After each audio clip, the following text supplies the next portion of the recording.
She moved through the rubble like lightning, each strike precise, unrelenting, unstoppable. But behind every movement there was silence, the kind that no one else could hear but her, the silence of something she refused to say. The others thought it was discipline. They called it efficiency. They said she never wasted a second, never faltered, never asked for reassurance. But if they had listened closely, if they had watched her eyes for more than a passing moment, they would have seen it, that strange blend of fire and emptiness, like someone already carrying the weight of what hadn't yet happened. Dust hung in the air, choking every breath.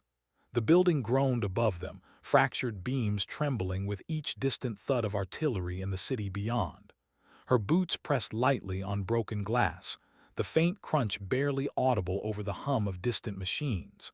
She moved first, always first, as if hesitation itself was an enemy she could not allow near. "Clear left," someone whispered behind her, a man's voice, nervous, too loud for the silence. Her hand flicked back, palm low, a signal sharper than words, quieter. She didn't look at him, she never needed to.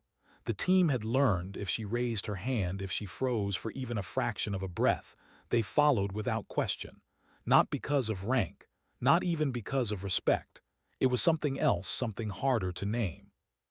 And yet, they didn't really know her. The dust shifted in the next room. She heard it, barely audible like cloth sliding against plaster. Her rifle rose with the same instinct as a heartbeat. Eyes narrowed, breath steady. She pressed herself against the doorway, waiting for the smallest confirmation. A shadow, a shift of weight, a sound that didn't belong. Her trigger finger hovered. She didn't pull. Not yet. She could feel the others holding their breaths behind her. The air seemed to weigh more in that moment, heavy, waiting to see if it would shatter. Then silence again, just silence. She moved fast. The figure inside was unarmed. Not a soldier. A boy, maybe 14.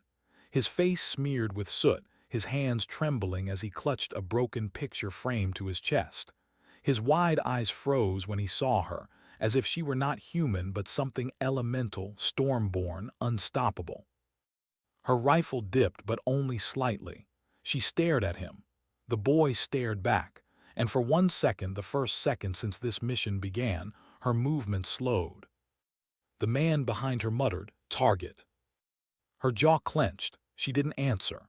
She lifted her other hand, waved the boy toward the corner with a silent gesture. "Stay low, don't move, live." His eyes widened further, almost refusing to believe he'd been spared. But she didn't wait to see if he obeyed. She was already moving again, precise, unrelenting, unstoppable. No one spoke about it after. No one even mentioned the boy. But she carried it forward with her, tucked behind the steel rhythm of her steps. Every life she spared, every small decision that twisted against the current of the mission, it wasn't mercy. Not really. It was memory. Because once, a long time ago, someone had spared her. But she never told them that. The corridor narrowed, forcing them single file. She took point again, her hand brushing the cracked wall, fingertips feeling the vibrations before sound reached them. She could tell by touch what was about to come, the rumble of armored engines drawing closer, the echo of boots not far off. She didn't pause. She adjusted. Every turn of her body, every shift of her weight, already aligned with the storm ahead. Someone whispered her name. Not her full name, never that. Just a clipped version, softened by respect but strained by fear. "You good?" She didn't answer. Because what could she say? That she hadn't been good for years. That every mission blurred into the next, each strike another stitch in a wound she had no time to close. That sometimes, when the silence stretched too long, she could still hear her sister's voice. No, she couldn't say any of that, so she just moved forward. Outside, the night was burning. The sky above the ruined district glowed orange with fire, smoke curling upward like veins of ash. Distant explosions painted shadows across crumbling buildings, and somewhere far off, she thought she could hear a woman crying. Not loud, not desperate, just a sound carried by the wind as if grief itself had chosen to wander the streets. Her boots landed softly on the rubble-strewn street. Her eyes swept corners, doorways, rooftops. Every movement was calculation, but under it something deeper pulsed, a rhythm of memory, a vow she'd never spoken aloud. They thought she was made for this, that she was born sharp, unbreakable, unstoppable, but she knew better. She wasn't born for it. She was shaped, and shaping meant breaking first. The comms crackled faintly.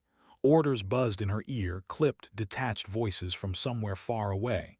Another grid to clear, another sector to secure, another line to hold. The voices always sounded the same, distant, sterile, as if none of them had ever stood in streets like this, where blood mixed with dust and the silence weighed heavier than any weapon. She obeyed anyway, not because of loyalty, not because of blind duty, but because of one memory.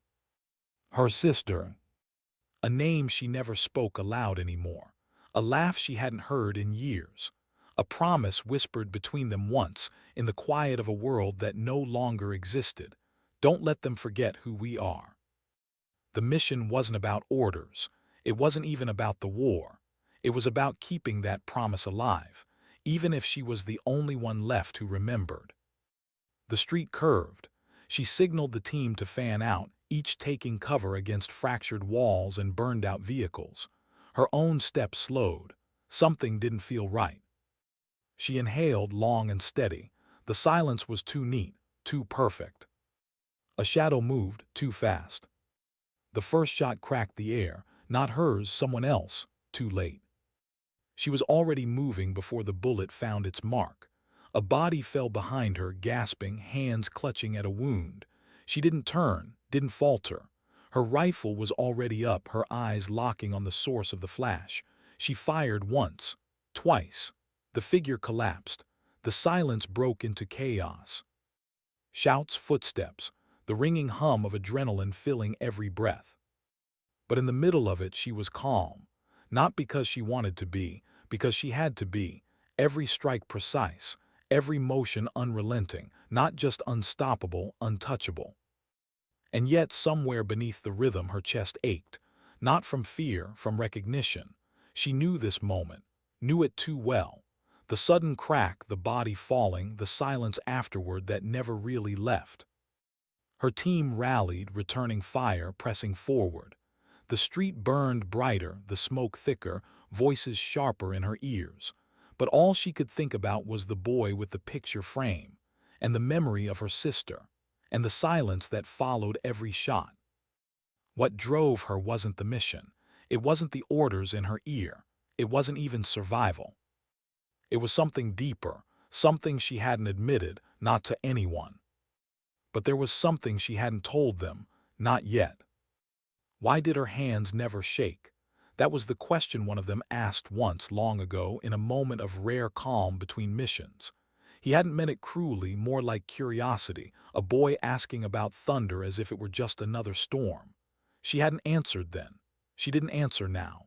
But in truth, her hands did shake, only not when anyone could see. The city smoldered. Flames licked the horizon where entire blocks had collapsed, their skeletons standing against the night like broken teeth. She moved through it, a silhouette against ruin, her rifle cradled close but never held with fear. Every step she took cut through smoke and silence alike, leading others forward, even as none of them realized she herself had no map left inside. They called in an extraction point over comms, 3 kilometers east. Simple, straightforward. But nothing in this place was simple. She didn't trust open streets, didn't trust the way shadows stretched too long under the pale orange glow, didn't trust how her gut twisted with every step as if warning her of something her ears couldn't yet catch.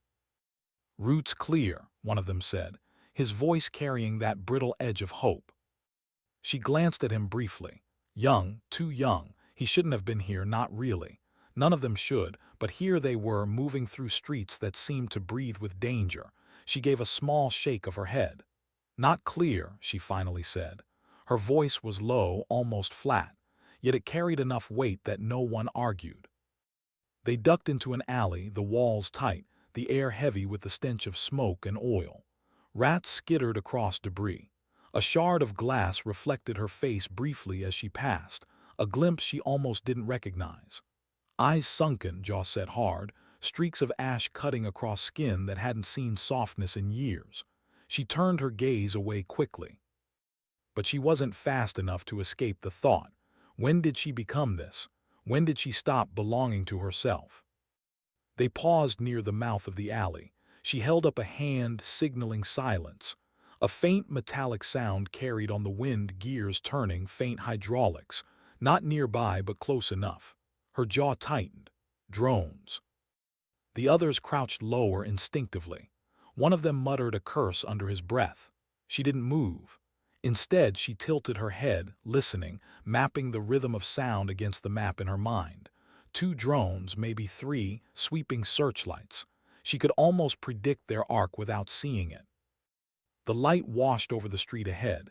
She pressed closer to the wall, her breath steady, body still. The beam passed, missing them by inches. She didn't blink, not until it was gone. Then, with the faintest gesture of her hand, she moved again. Quick, silent. The others followed, hearts pounding loud enough to feel in their throats. One of them whispered, almost without thinking, "How do you always know?" She didn't answer, because the truth wasn't skill. It was survival. Survival sharpened into something beyond instinct, beyond training. Survival pressed into her bones since the night she'd lost everything and still kept moving forward. That night, the one no one knew about, the one she never spoke of. She swallowed hard, forcing the memory back. Not now, not here. They reached a collapsed overpass, concrete split wide, steel rods twisted like broken veins. She stopped, scanning. Her fingers tapped lightly against the stock of her rifle, a rhythm too subtle to notice but one she always used when her thoughts grew heavier than she liked. The youngest of the group crouched beside her. He spoke in a whisper, almost tentative. "Why do you never sit with us at meals, or laugh when the others do?" Her eyes stayed forward. Her silence stretched long enough that he might have thought she wouldn't answer. But then, softly, she said, "Because I remember." He frowned, not understanding. But she didn't explain. She couldn't. She just kept moving, stepping carefully over broken concrete, her boots barely making a sound. Ahead, the city opened up into a plaza, or what used to be one. Statues toppled, fountains cracked, benches overturned. Firelight flickered across what was left, casting everything in a surreal glow. It was quiet, too quiet. Her breath caught. A prickle ran down her neck. She froze, raising a hand sharply. The others halted immediately. Then came the sound, a soft click, metallic, deliberate. An ambush. The first shot ripped the silence apart. Not toward her, toward one of the others. A cry rang out, cut short by pain. They scrambled, diving behind rubble, returning fire. Chaos erupted in seconds. But not her. She moved through it like lightning. Her rifle snapped to shoulders, eyes locking on shadows that flickered just beyond the firelight. She fired once clean. A figure dropped. Another movement, 2 shots. Another body. She didn't stop, didn't flinch. She was everywhere at once, weaving through rubble, every strike precise, unrelenting. The plaza burned with echoes. Shouts, gunfire, the clang of metal ricochets. Her team fought, but she carried the rhythm. She was the storm at the center of it all, guiding them without words, her silence louder than any order. And in that silence, something returned to her, the sound of her sister's voice, faint but unyielding. "Don't let them forget who we are." A shadow lunged at her flank, too close, too sudden. She spun, striking hard with the stock of her rifle. The figure crumpled. She drew a breath, sharp and steady, and kept moving. By the time the last shot rang out, the plaza was still again. Smoke curled. Bodies lay scattered. The youngest soldier trembled, his hands shaking as he tried to reload, breath coming fast and shallow. She walked over, crouched, her hand steady on his wrist. His eyes darted up to hers, wide with panic. "Breathe," she said softly, just one word, but it carried weight, enough to steady him, enough to remind him he was still alive. For a moment her own chest tightened. She remembered being in his place once, younger, shaking, unsure if she could survive the next minute. And someone had steadied her then, a hand on her wrist, a voice telling her to breathe, her sister's voice. She stood again, turning her face away quickly before the others could see the shadow in her eyes. "Move," she ordered. Her tone was calm, as if the storm hadn't even touched her. They obeyed without question. The extraction point was still 2 kilometers away. The path would only grow harder, but she didn't slow. She couldn't. Not when every step felt like walking deeper into memory, not when every shadow looked like the night she could never escape. They crossed another block, weaving through wreckage. The youngest soldier stayed close behind her, almost as if afraid she might vanish if he lost sight. Once he asked quietly, "Do you ever get tired?" She almost laughed, almost, but the sound caught in her throat bitter. "Every day," she whispered, "but you keep moving." The answer seemed to linger with him, heavy but strangely comforting. He nodded as if he understood, even if he really didn't. Not yet. The night deepened. Fires burned lower, their glow softer now, throwing long shadows across the ruins. Somewhere in the distance, faint music drifted, a broken radio left playing in an empty building. A song from a world before all this. It felt almost cruel, that reminder of something so human. She paused briefly, listening. Her chest ached in silence. She remembered her sister humming that very song once, sitting by a window, the world still whole. She closed her eyes for half a second, just half. Then she forced herself forward again. Because memory couldn't stop her. Not now, not yet. But the truth was, she wasn't unstoppable. Not really. She was breaking piece by piece under the weight of it all. And though no one else could see it, she knew. She knew the silence would eventually catch her. But until then, she moved through the rubble like lightning. And there was something she still hadn't told them, not yet. What happens to a soldier when the silence becomes heavier than the war itself? That was the question she carried as they moved through the night, shadows clinging to them like second skin. The city was quieter now. Not safe, never safe, but quieter, as though holding its breath, waiting for the next clash of thunder to return. Her boots pressed into ash, leaving no sound, no trace. She had trained herself long ago to erase her presence, to move like air, to strike like lightning. The others followed in her wake, always a step behind, always trusting that she knew where to go, even when she didn't. She had a map in her mind, but maps didn't account for ghosts. Every corner looked the same. Shattered windows, hollow buildings, abandoned streets painted with firelight. Yet at times she thought she saw a flicker in the glass, a reflection that didn't belong. Her sister's face, maybe, or her own, younger, before the silence took root. She shook the thought away each time, but it always returned. The comms in her ear buzzed again. Extraction in 90 minutes. Enemy patrols active. No direct route secure. She shut her eyes briefly. 90 minutes. It could be a lifetime, or it could be nothing. They pressed forward, weaving through collapsed walls and fallen wires. The youngest soldier, he never strayed far. His breathing was steadier now, his steps less frantic. But she could still sense the questions in him, unspoken, rattling behind his silence. She didn't blame him. He was young enough to still believe there should be answers. The others, older, hardened, resigned. They moved with the weight of people who had stopped asking long ago, but not him. And she knew it was only a matter of time before his voice broke the silence again. It came when they reached the edge of an old railway line. The tracks bent upward, twisted by heat and collapse, stretching into the dark like scars across the land. They paused to scout the way forward. That's when he spoke. "Why do you keep going?" His voice wasn't accusing, not sharp, just searching, as if he genuinely wanted to understand. The others glanced at her, curious themselves, though none would admit it. She didn't look at him, didn't look at any of them. Her gaze stayed fixed on the black horizon, where the faint glow of fire still painted the sky. "Because stopping isn't an option," she said finally. Her voice was low even, but there was something in it. A fracture. A wound hidden too deep to see clearly. He pressed gently, though. Not for anyone or not for you. Her throat tightened. She almost told him to stay quiet, almost let the silence answer for her. But something in his tone, earnest, young, alive, pulled at a thread she had kept tied down for years. Not for me, she admitted, so soft it was nearly lost in the wind. He didn't ask more. Maybe he understood enough, or maybe he was just afraid of what the answer would cost him. They crossed the railway, moving low, careful not to silhouette themselves against the faint light.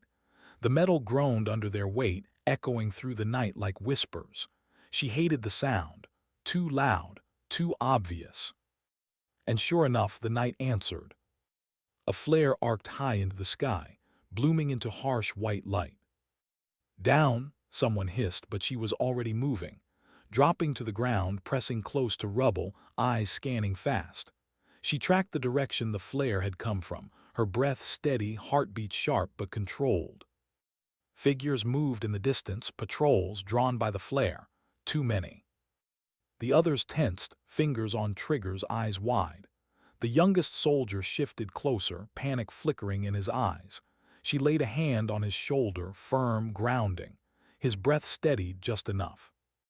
They couldn't fight, not this many. She scanned quickly, brain cutting through options. Retreat. Impossible, they'd be exposed. Fight. Suicide. Hide. Too late. Unless... Her eyes fell on a collapsed building nearby, its hollow interior still smoldering. Rubble stacked high, smoke curling through open beams. Dangerous. But it would mask heat signatures. It would shield them if they could reach it unseen. She signaled with sharp hand movements. Move, quiet, follow, no hesitation. The others obeyed instantly. They crawled through shadows, slipping into the fractured remains of the building. The air inside was hot, choking, the smell of scorched concrete burning their throats, but it was cover. The patrol passed close, boots crunching on rubble, voices muffled but harsh, speaking in a language none of them understood fully but didn't need to. They were hunting. The flare had told them prey was near. Her hand tightened on her rifle. Every nerve screamed to move, to strike, to act. But she stayed still, because survival wasn't always about striking. Sometimes it was about silence. The boy's breath trembled next to her. She glanced at him, eyes steady, urging calm without words. He closed his eyes, gripping the stock of his weapon tighter, forcing himself still. Minutes stretched long, too long. Then finally the patrol moved on, voices faded, boots grew distant. Silence again. They exhaled one by one, though none dared to speak. Not yet. She moved first, crawling from the ruin, scanning every angle before signaling clear. One by one they emerged, coated in ash, eyes darting nervously. The boy whispered, almost like a prayer, "We almost didn't make it." She looked at him then, really looked. His face streaked with dirt, eyes wide but still holding onto something fragile. Hope, innocence. "You made it," she said simply. The words weren't comfort, they were fact, and somehow that steadied him more than anything else could. But her own chest ached, because she remembered a time when she hadn't made it. When the night had closed in, the patrol hadn't passed by, and the world she'd known had burned. Her sister's face, smoke in the air, the sound of laughter cut short. She pressed the memory down hard, forcing her steps forward. Extraction was closer now. 1 kilometer less, but that didn't matter. Every step could still be the last. They reached an avenue littered with burned-out vehicles. The metal shells groaned softly in the cooling air. She scanned carefully, eyes catching every shadow, every flicker of movement. Nothing. But she didn't trust nothing. "Wait," she murmured, stopping the others with a hand. Her eyes narrowed, focusing on one vehicle half buried in rubble. A glint, small, almost invisible. She crouched low, moving closer, every muscle tense. Her fingers brushed the edge of metal. Wires. A trap. She froze, tracing it quickly. A mine rigged to detonate if the vehicle shifted, not powerful enough to collapse the block, just enough to shred anything nearby. She stared at it for a moment, silent. Then she disarmed it with precise, steady movements, each cut of wire measured. One wrong move and it would end. But her hands didn't shake. Not here, not now. The click of the last wire snapping free echoed like thunder in her chest. She exhaled slowly, setting the device down gently. The others watched, wide-eyed. One muttered under his breath, "How do you?" "Keep moving," she cut him off, her tone sharp, final. They obeyed. But the boy lingered for a second, watching her hands as she rose. He didn't say anything, but she saw the question in his eyes. "How did you learn that?" She didn't answer. Not yet. Because the truth was, she'd learned it the night she lost everything. Learned it because survival demanded it. Learned it because someone else hadn't. And that was a story she wasn't ready to tell. Not yet. The night deepened further, stars hidden by smoke, the moon swallowed by cloud. The city was a graveyard, silent except for their breaths, their steps, the faint echo of war in the distance. They were close now, she could feel it. But with every step, the weight in her chest grew heavier, because extraction wasn't freedom. It was just another mission ending, another silence beginning. And though they followed her without question, though they trusted her without doubt, she wondered how long she could keep carrying the silence before it finally broke her. She moved forward anyway, lightning through rubble, silent, relentless. But there was something she hadn't told them, not yet. The night was colder than the mission had promised. Shadows stretched endlessly across the ruined compound, every wall and collapsed ceiling holding whispers of what had happened here. She crouched low, rifle resting loosely across her knees, though she wasn't aiming at anything. The weapon wasn't what steadied her right now. It was her silence. The others thought she was simply resting, her back against the broken steel beam that jutted out of the earth like a gravestone. But she wasn't resting. She was remembering. For hours she had let the team carry the rhythm of motion, sweeping, checking, pushing deeper into hostile ground. They moved in tactical precision, and none questioned why she hadn't spoken a word since dusk. Yet each of them had noticed. Because she always spoke. She always had something, a correction, a whispered observation, a suggestion that often saved them the effort of trial and error. But not tonight. Tonight she had been quiet, too quiet. And though no one dared to ask aloud, the same question pressed against all of them. What did she already know that we do? Hours earlier, when they had first breached the exterior wall, she had looked at the others and said nothing.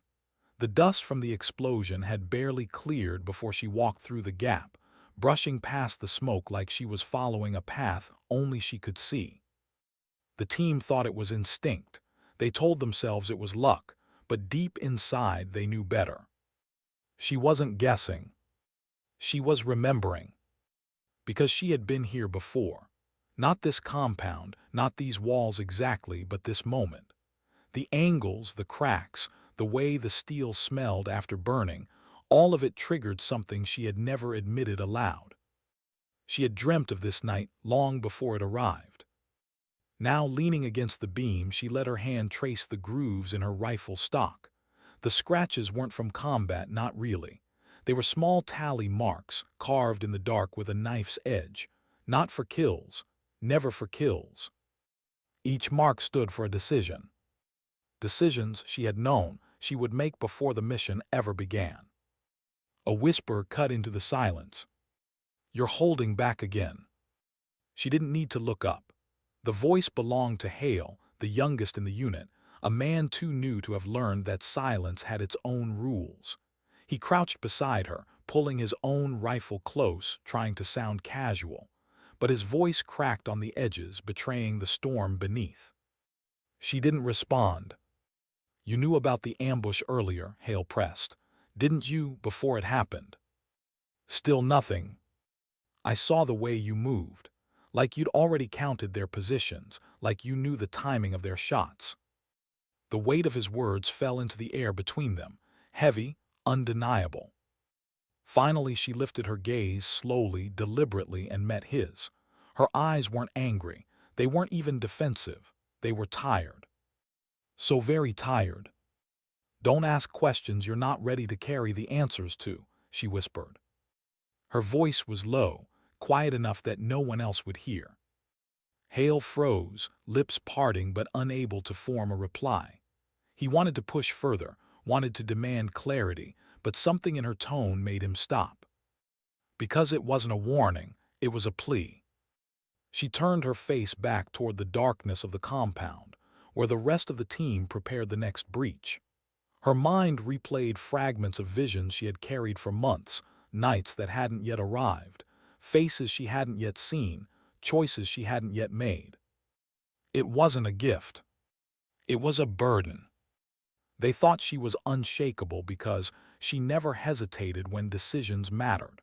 What they didn't understand was that her certainty wasn't strength. It was inevitability. Every step she took tonight had already been lived in her mind 100 times. Every doorway she crossed, every shadow she avoided, every command she whispered had already unfolded in dreams she could never escape. And with every dream came one truth she could never change. Not all of them were walking out of this mission alive. The team's signal clicked through the comms. It was time to move. She rose slowly, shoulders heavy under a weight no one else could see, and followed them deeper into the heart of the compound. The corridors grew narrower. The stench of rust and fuel burned their lungs. Ahead, a door weighted reinforced steel, locked down with a seal that would take time to cut. They set to work in silence, torches sparking against the metal. The hiss of fire filled the hall. But she didn't look at the door. She looked at Hale. Because she knew what was waiting behind that steel. She knew what would happen when it opened.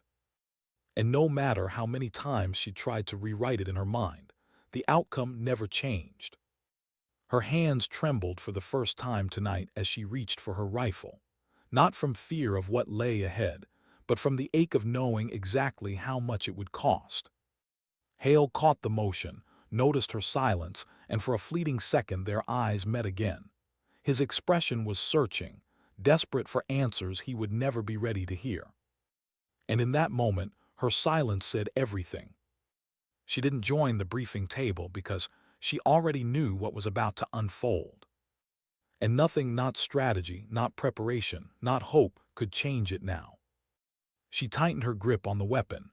The torch cut through the last inch of steel. The lock gave way. And as the door groaned open, she exhaled softly, as if surrendering to the weight of inevitability. Because this wasn't just a mission. It was the chapter of her life she had been dreading most. And it had finally begun. The reinforced steel door finally gave way, and with it came the sound of inevitability. A groan of iron echoed through the corridor like a warning bell, its weight scraping the ground in protest. Dust sifted from the ceiling, coating their shoulders in a thin layer of gray, and the sudden cold breath of air from the chamber beyond met them like an unwelcome hand on the skin. She didn't flinch, she didn't even blink. Because she had been here before, not in body but in the restless nights when visions plagued her. She had smelled this metallic sting in her lungs before. She had heard this sound of iron surrendering before. She had seen the shadows that stretched from inside before. And in every dream, what followed was always the same. The team moved into position automatically, rifles raised, arcs of fire overlapping with perfect symmetry. Their boots pressed against broken tiles, crunching faintly with every step. Their breath rattled through the silence, nerves disguised as discipline. But she walked differently. Not careless, not arrogant, but with the solemnity of someone retracing steps carved into fate, every movement deliberate, every angle rehearsed long before it became real. Hale, still closest to her after their whispered exchange earlier, noticed. He had seen the way she slowed before each turn, the way her eyes searched shadows that hadn't yet revealed themselves, as if measuring seconds before they even passed. It unsettled him. And yet when she stopped suddenly, raising one hand in silent command, he obeyed without hesitation. The others froze too, trusting instinct over logic. Then came the sound. Faint at first, a metallic rhythm, click, drag. Not footsteps, something heavier.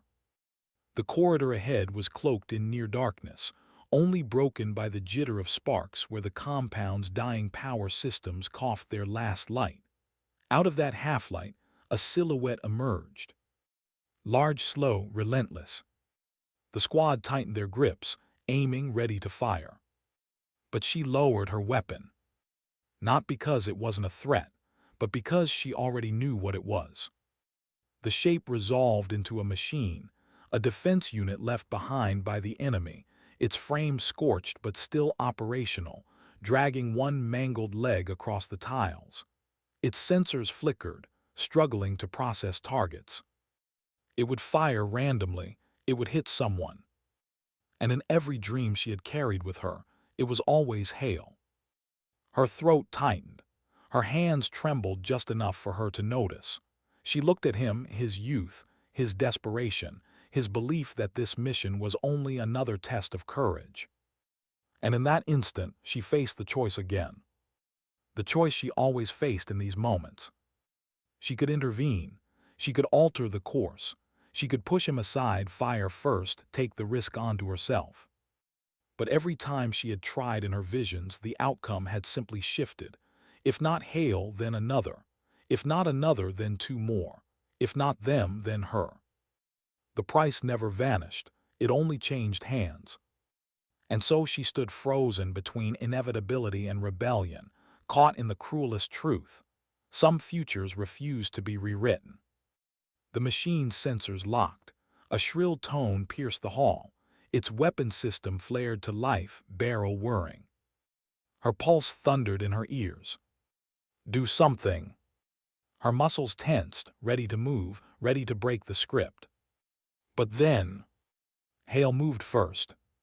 With a burst of reckless courage, he shoved her aside, shouting as he squeezed the trigger of his rifle. The sound of gunfire ripped through the hall, sparks flying as rounds chewed into the machine's chest. The defense unit staggered, faltered, but did not fall.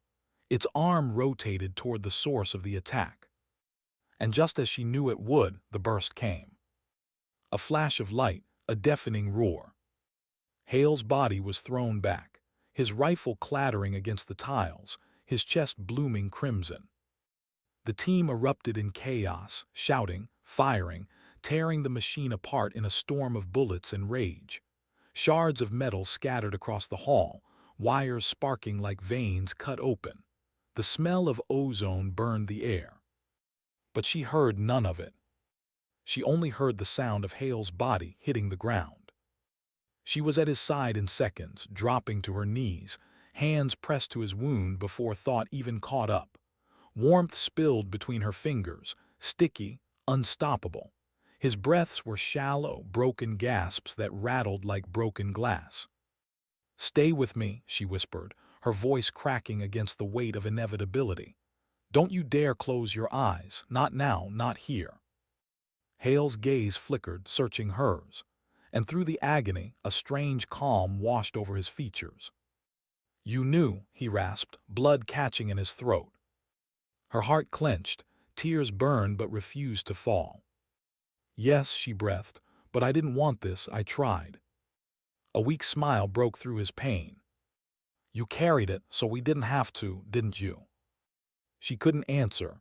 Her silence was confirmation enough. His hand lifted, trembling, reaching weakly toward hers. She took it, squeezing as if she could anchor him here through sheer will. "Then let me carry it too," he whispered. And with that, his body went still. Her breath caught, her chest collapsed inward. The hall felt suddenly endless, suffocating. The sound of gunfire faded, the shouts of her squad muffled, everything drowned under the crushing weight of loss. The others gathered slowly, their victory over the machine meaningless in the face of what lay before them. No one spoke, No one knew what words could pierce this silence. She sat there, knees to the ground, holding the stillness of Hale's hand, her head bowed not in defeat but in mourning. Because she had known and still she hadn't been able to change it. And for the first time, the burden of knowing felt heavier than ever before. When she finally rose, her hands were stained, her uniform marked by Hale's final sacrifice. She did not wipe it away. She wore it, a scar in fabric, a reminder in crimson. Her rifle hung heavy at her side as she walked past the wreckage of the machine. Sparks flickered like dying stars, smoke rising in curling threads. She didn't even glance at it. Her eyes were locked on the path ahead. Because though Hale was gone, the mission wasn't. And she knew painfully, bitterly, that his sacrifice was only the beginning. The squad followed in silence. Not one of them asked her how she had known to stop before the machine appeared. Not one of them asked why Hale had spoken as if he understood more than they did. Because they were beginning to see it for themselves. They were beginning to realize the truth. She hadn't joined the briefing table because she didn't need to. She already knew. But what none of them could see, what none of them would ever be able to carry, was the war inside her. The war between trying to alter the inevitable and surrendering to the cruel rhythm of destiny. And with every step forward, the weight grew heavier. Because Hale's death was not the end of her visions. It was only the first page of a chapter she had prayed would never be written. The silence after a death is never truly silent. It echoes, it lingers, it gnaws. Their boots pressed onward through the corridors, but no one dared to break the quiet. Every sound, the scrape of a magazine reloading, the faint hiss of a comm still active, the shuffle of gear against body armor, felt louder than it should have, carried like accusations in the hollow air. She led the way again, but this time the rhythm of her steps betrayed something different. It wasn't the same deliberate pace from before, rehearsed and certain. Now every step was heavier, slower, the kind of pace that comes after you've left someone behind. The squad noticed. They always noticed, but none of them had the courage to say it aloud. Except one. Stop. The word cracked through the corridor like a bullet. It was Sergeant Rains, older, broad-shouldered, a veteran of too many operations to still believe in miracles. He had followed her lead since the beginning, trusted her instincts without question. But now his eyes burned with something different. Distrust. He moved in front of her, planting himself firmly in the narrow hall, blocking the team's advance. What the hell was that back there? His voice was sharp, gravel-edged. You knew that thing was waiting, you knew. Her jaw clenched. Her rifle remained at her side, but her eyes rose to meet his. Calm, controlled, almost too calm. I told you to stop, she said softly. And why? His tone rose. Why stop there? Why not 10 feet earlier? Why not 100? You knew it would happen. You let him walk into it. The words landed like blows. The others shifted uncomfortably, eyes flicking between them, waiting for her answer. But none came. Because what answer could she give? That she had seen it all before. That she had carried this knowledge in silence because speaking it would shatter them long before the mission did. That she had tried and failed to change what was already written. Rain stepped closer, anger flaring. You're not a prophet, you're not fate, you're just one of us. So don't stand there pretending you didn't see this coming. Her silence held. And in that silence, the fracture deepened. It was Corporal Singh who finally broke it. His voice wavered, quiet, uncertain. Maybe she did see it. Every head turned. Singh looked down, avoiding their stares. The way she froze, the way Hale spoke, like he knew too. What if? Don't start, Rain snapped, cutting him off. We don't need ghosts in our heads, we need focus. But the seed had been planted, doubt, wonder, fear. The squad pressed on, but the rhythm was broken. Every glance toward her carried new weight. Every unspoken question tightened the air. And she felt it. The distance, the unraveling. The burden that had always been hers alone was now spilling into them, thread by thread, tearing their trust apart. When they finally breached the central chamber of the compound, the scale of their mission revealed itself in cruel detail.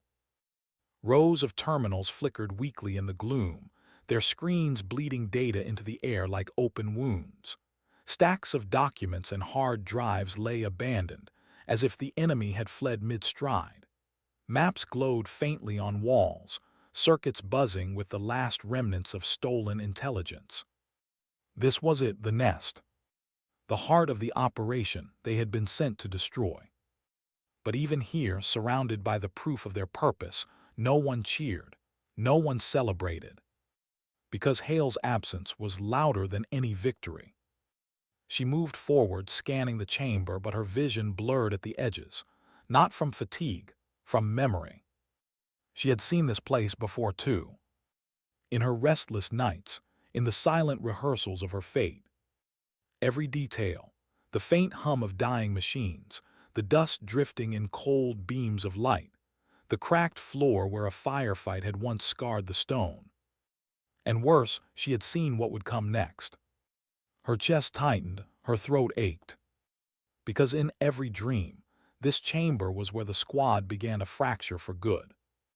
Rains barked orders, his voice echoing through the chamber as they set up charges on the key terminals. The others obeyed mechanically, moving like shadows through the gloom. She stayed near the center, her gaze locked on the far door, waiting. Because something was coming. Not enemy reinforcements, not more machines. Something quieter, something far more dangerous. A choice. It began with a sound. A voice faint, almost fragile. Help! The squad froze. Weapons rose instantly, eyes darting across the chamber. From the far corner, behind a barricade of metal crates, a figure emerged. Not armed, not armored. A child. Thin, dirt-streaked, barefoot. The girl couldn't have been older than 12. Her eyes wide, sunken with fear and hunger. Her hands lifted instinctively as she stumbled into view. The squad froze. Even Rains. Because nothing in training prepares you for this. The girl looked straight at her. Straight at the woman who carried too many futures. And in that look was recognition. Not of face, not of name, but of weight. It was as if the child saw through her, saw the storm she carried inside, and chose her as the only anchor in the room. Her rifle lowered slowly, her breath catching. Because she remembered this too. In her visions, the child never survived. Not once. The squad shifted, murmuring. Trap, Singh whispered. Could be bait, another muttered. But no one fired, no one moved. Because she had stepped forward and in doing so, claimed the moment. Her hands trembled slightly as she removed her gloves, lowering herself to the girl's height.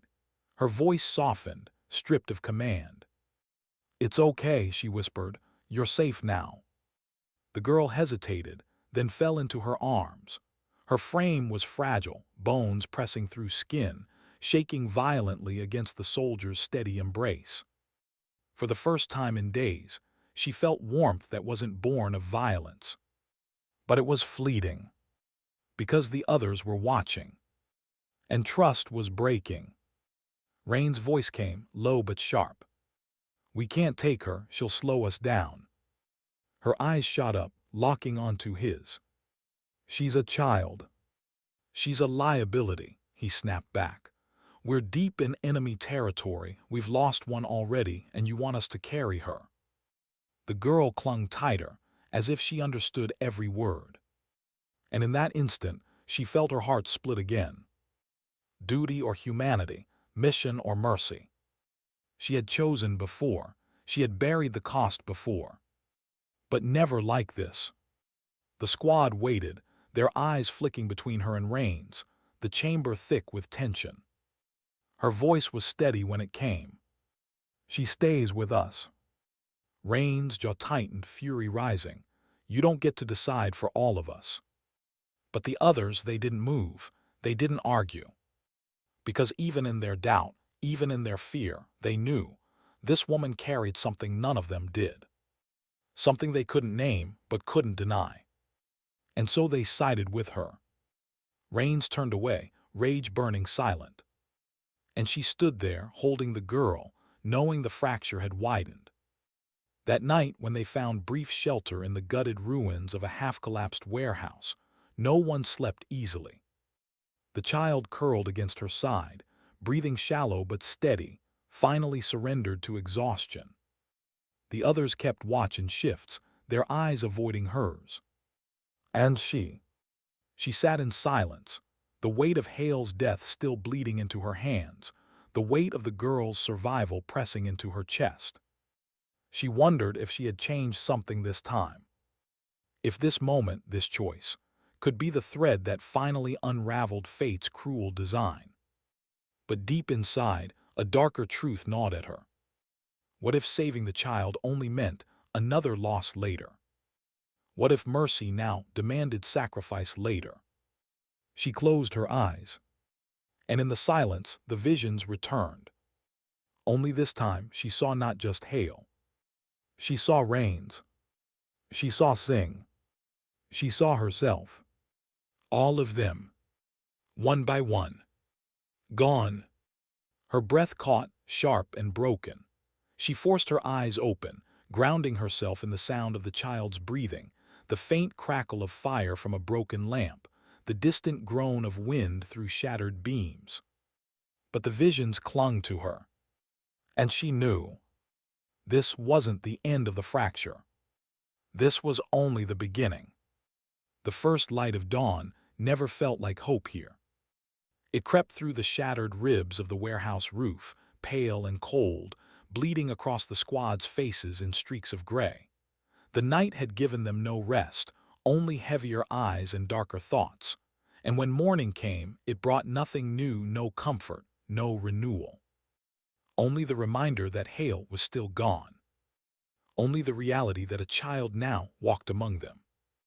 And only the silence that no one dared to break. She rose before the others, her shoulders stiff, her rifle slung but heavy at her side. The child stirred faintly as she laid her down on a strip of cloth, careful not to wake her. For one fragile second, she allowed her fingers to linger against the girl's tangled hair. It was strange. For all the death, all the inevitability pressing in, that single fragile life felt louder than the mission itself. But fragility could also become a fault line. She knew it, Rains knew it, and soon everyone else would too. They set out again, weaving through the husks of streets once alive with voices. The air carried the stench of fire long past, ash pressed deep into stone. The wind whispered through broken windows, rattling shutters like faint applause for ghosts. The child clung close to her side, every step unsteady, her bare feet whispering against the cracked pavement. It slowed them. Not much, but enough for Rains to notice. Every so often his eyes would cut back at them, sharp and accusing. His silence was louder than any words. It was Singh who broke first. "Sergeant," he murmured when Rains halted them near an intersection. "She's just a kid. If we leave her." "If we leave her, she lives longer than if she slows us down," Rains snapped. His patience was thinning, brittle as glass. "Do you want more blood on your hands?" Singh looked away, ashamed. She listened, standing a few feet back, the child pressed close to her thigh. She said nothing. Not because she didn't have words, but because every word she gave seemed to cut deeper into the trust that was already unraveling. By midday, the heat pressed down like punishment. Their canteens grew lighter, their breaths harsher. The squad moved in silence, conserving strength. It was then, in the weight of stillness, that she felt it. That pull, that quiet, invisible tug that always preceded what was coming. Her pace faltered. Her chest tightened. Her eyes darted to the rooftops ahead, the broken balconies, the shadows pooled where the sun didn't touch. She knew. Not what, not who. But that something was waiting. Hold, she whispered. Her hand lifted, just as it had before Hale's end. And instantly the squad froze. The memory of that last time burned fresh in their minds. Rain's jaw clenched, his voice came low, sharp. Not again. But even in his defiance, his rifle tilted upward, scanning. The others followed suit, tension snapping tight across the street. The silence stretched. And then it broke. Gunfire. The crack of a sniper's round split the air. A wall of dust exploded inches from Singh's head, sending him sprawling. Shouts erupted as the squad scrambled for cover, pressing into doorways and behind rubble. The child screamed, clutching her ears. And without thinking, she threw her body over the girl, shielding her with her own frame as stone splinters rained around them. Her heart thundered, her breath came fast, but her mind was calm. Because this too she had seen before. The firefight erupted, bullets slicing through the air, sparks ricocheting off rusted cars. The enemy was dug in, hidden in windows, perched on rooftops, using the bones of the city to their advantage. The squad returned fire, disciplined, controlled, but outnumbered. And through it all, she felt the weight of inevitability pressing down again. Someone wouldn't leave this street. She could feel it in her bones. She pulled the child behind a broken wall, her rifle snapping to her shoulder as she scanned the rooftops. The flash of a barrel caught her eye, and instinct took over. One shot. Clean, precise. The sniper's head snapped back, body crumpling. Another shadow moved, she adjusted, fired again. Two. Her breath steadied, every strike surgical, unrelenting. Like lightning through rubble. The squad noticed. Between their bursts of fire, between their desperate shouts, they saw her. Saw the way she moved, unhesitating, unstoppable. And for a fleeting second, all replaced their fear. But inevitability doesn't care for awe. A rocket hissed from the far end of the street, streaking toward them in a flash of smoke. Her eyes widened. She shouted, voice breaking through the chaos, down. The blast tore through a collapsed car, fire and shrapnel ripping across the road. The ground shook beneath them, dust choking the air. And when the smoke cleared, one of theirs lay still. Singh. His body sprawled, motionless, blood seeping into the cracks of the street. Time fractured. The squad's voices blurred, distant and hollow. The child's sobs rang sharp in her ear. But all she could see was Singh. Because she had seen this too. The vision had been right again. And though she had pulled the girl close, shielded her, saved her, it had come at the same cost she feared. Save one, lose another. Again. Always again. Rain's voice ripped through the haze, furious, desperate. This is on you. She turned, eyes burning, chest heaving. You think I wanted this? You knew it was coming, he roared, pointing at Singh's body. Every damn time you stop us, someone dies. Every damn time you play fate, we bury one of ours. The others looked between them, torn, broken, raw. And in that moment she saw it, the fracture she had dreaded. Trust splintering into dust. The firefight still raged, but the real battle now was inside the squad. Her silence was no longer strength, it was suspicion. Her knowledge was no longer guidance, it was poison. And she felt it, heavy in her chest, the burden shifting from one she carried alone to one that threatened to consume them all. When the last shots finally faded, when the enemy melted back into the ruins, when the silence returned, it was not relief that filled the air. It was division. They dragged Singh's body into the shadow of a broken arch, laying him down with trembling hands. No one spoke. The child clung to her, wide eyes wet with tears, whispering one word over and over in a language half forgotten. Please, please, please. And she held her tighter, though her own strength was crumbling. Because she knew more would fall, and the worst was yet to come. That night they buried Singh beneath the rubble of the city he died in. No flag, no ceremony, just stones stacked over stones, a name muttered under breath and silence stretching long after. The fire they lit was small, barely enough to chase the chill, but its glow caught their faces, weary, hollow, fractured.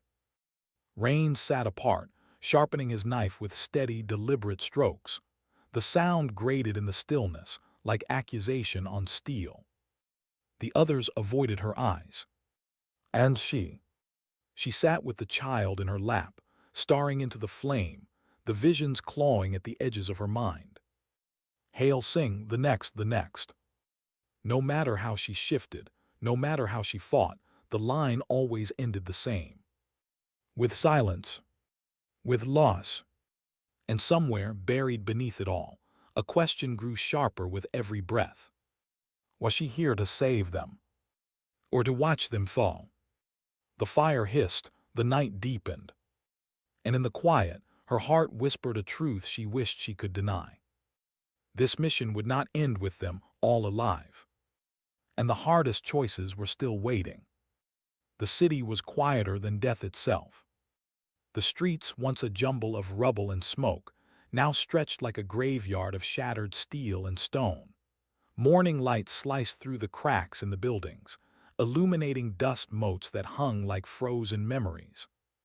She moved slowly, the child clutching her side, every step measured, every glance searching. The weight of the past nights pressed down on her like a tide, relentless, unstoppable. She had hoped, prayed, that perhaps this final stretch would be different. That maybe, after Hale, after Singh, after the fractured trust and the fire of the firefight, she could carry them all to safety. But hope, she knew, was a luxury she could barely afford. Rains trailed behind, silent but vigilant. The anger in his eyes had not dulled. If anything, it had sharpened. The silence between them was a battlefield of its own, each unsaid word another scar. "Why keep going?" he finally asked, voice low but edged with fury. "Why not pull back? We're outnumbered, exhausted. We've already lost too much." She didn't answer immediately. Her eyes scanned the horizon, nodding shadows that weren't yet threats, movements that hadn't yet happened, and the faint glimmer of danger that always preceded the inevitable. "I have to," she said at last. Her voice was steady, but every word carried the weight of centuries. "We're almost there. The objective, it's here. I can feel it." Rain's jaw tightened. He wanted to argue, to tell her that instinct was no longer enough, but even he knew better. Not yet. Because she always knew. The child shifted, tugging at her sleeve. Her small fingers were cold, trembling against the warmth of her hand. She looked down at her, forcing a smile she didn't feel. "Almost safe," she whispered, "just a little further." The child didn't respond. She never did, not with words, only with wide, trusting eyes that seemed to measure everything, her strength, her hesitation, her fear. And that trust, it anchored her. It reminded her why she had survived this long, why she had endured the visions, the inevitability, the loss, to protect this one fragile life. They reached the final sector of the compound, a collapsed bridge spanning a chasm that stretched into shadow. Beyond it, the extraction point glimmered faintly in the dawn, helicopters waiting silently above the city like watchful angels. But the gap was wide, too wide to leap, too exposed to cross safely. Rains cursed under his breath. The squad froze, the child whimpered. And she didn't hesitate. She stepped forward, eyes narrowing, calculating angles and momentum and distance. Her heart pounded, but her hands were steady. "I can do it," she said, not asking, declaring. Hale had taught her that courage was rarely loud. It was quiet, precise, unrelenting. She sprinted across the broken concrete, landing with a solid thud on the other side. Dust exploded around her, but she remained upright, bracing herself as the child and the squad scrambled to follow. The enemy wasn't done. From the shadow of a ruined building, A patrol opened fire. Bullets rattled across steel and stone, a deafening chorus of threat. Rains fired first, covering the team, but her instincts took over. Every shot, every movement, every step was a symphony of precision. She moved like lightning, unrelenting, unstoppable. The child followed, clinging to her leg, small and vulnerable against the chaos. And for a moment she allowed herself a rare thought. Maybe, just maybe, we make it. But the final choice came anyway. A secondary patrol emerged, more than they could handle. Trapped at the end of the bridge, there was no way forward, no way around.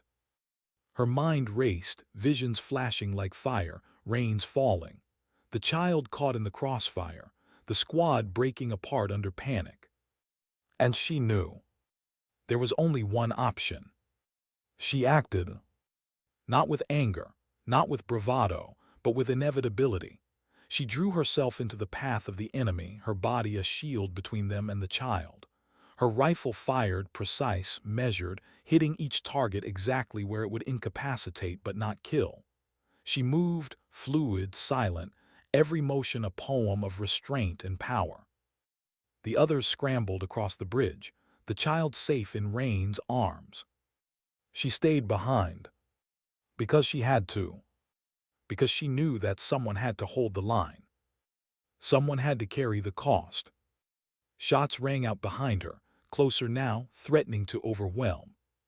She ducked and weaved, fire ripping past, her breath sharp in her chest. And still she moved, not to survive, not for glory. But because dignity doesn't speak, it acts. Every strike, every movement, every pause was deliberate. Every choice was sacrifice. The enemy advanced. The bridge groaned beneath the weight of her actions. And then the extraction point called. She turned her gaze upward, catching sight of the helicopters, the thin glimmer of hope dangling above the abyss. The child's voice echoed in her memory, fragile but insistent, please. Her mind snapped back. Not yet, not without her completing this final act. A hand signaled to Rains, go now. He hesitated, understanding without words. He lifted the child higher, moving toward the helicopters. The squad followed, leaving her silhouette behind in the golden dawn. Her heart thrummed with pain and pride, knowing she had ensured their survival at the cost of her own exposure. The enemy regrouped, unaware that the final strike was coming. She pivoted, every muscle coiled, every thought clear. Precision, patience, inevitability. She struck. The world contracted to the motion of her body, the pressure of her hands, the sound of the rifle, the whine of metal against metal, the thud of impact. And then silence. Hours later, when Rains and the child finally looked back, the bridge was quiet. Dust and smoke lingered like a veil over the battlefield. No movement, no sound. Only the echo of her presence remained in the flattened enemy, in the broken concrete, in the empty air. Hail Singh, and now her or what she had become. The child pressed her face to Rain's chest, trembling, and he whispered a single word. Alive. She had survived. But not without cost, not without leaving parts of herself scattered across the city like the debris around them. Later, in the quiet of the extraction helicopter, the child asleep against her chest, Rains approached. His face was unreadable, a mixture of respect and frustration, grief and relief. You did it, he said simply. Her eyes didn't leave the child. We did it, she corrected. He didn't argue, he knew the truth. It wasn't about who carried the gun, who fired the shots, or who followed the plan. It was about who acted when everything else had failed. And she had acted. The flight home was silent. No one spoke. The city fell away beneath them, a tapestry of ruin and memory. She pressed her hand against the child's hair, feeling the fragile rhythm of life she had fought to protect. And in the silence she reflected. Sometimes survival is not measured by the battles you win. It's measured by the choices you make when no one else can. Sometimes dignity doesn't speak, it simply acts. Sometimes the cost is too heavy to bear alone, but the act of bearing it is enough to redeem a world fractured by chaos. She closed her eyes, exhausted but not broken. Because in the child's breath, in the team she had saved, in the knowledge that she had fulfilled her purpose, she found something rare, a quiet, relentless, unstoppable hope. A hope that even amidst inevitability there was action, there was courage, there was humanity. And as the helicopter carried them away, leaving the city of shadows behind, she allowed herself one small, fragile thought. Maybe the next vision won't end in silence.